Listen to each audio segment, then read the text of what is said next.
If you have back spasm, this is the first thing you need to work on getting better at to take the next step in your recovery process. The first thing you need to get better at is walking. Okay, I know that sounds ridiculous, but when I had my back spasms for years, one of the things that were difficult to even do in the beginning was walk. People that don't have a back injury don't realize how much they're using their core and spinal erectors and everything supporting the spine just to walk. When I first hurt my back, I couldn't even walk without it feeling like it was going to give out or spasm. If you're going through the same thing, I know exactly how you feel and what you need to do.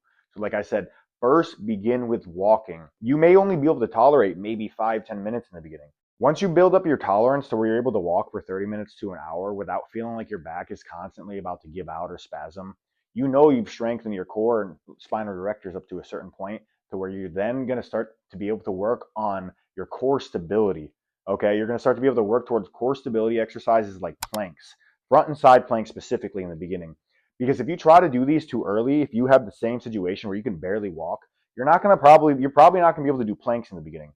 Because anything you try to do that causes any kind of flexion in this area, whether it be in the core or back, you're going to start spasming.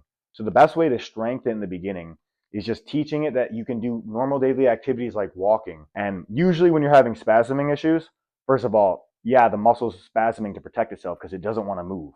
And you may even have an instability issue, and that's why you have to work on the core stability exercises. Like I said, the front and side planks. So those are going to be the first two things you need to work on in the beginning stages if you're having back spasms. And after you strengthen your core up to a certain point, you're eventually going to be able to move up to the next stage of your recovery process, which I'll get into in future content. So make sure to follow so you can see those videos.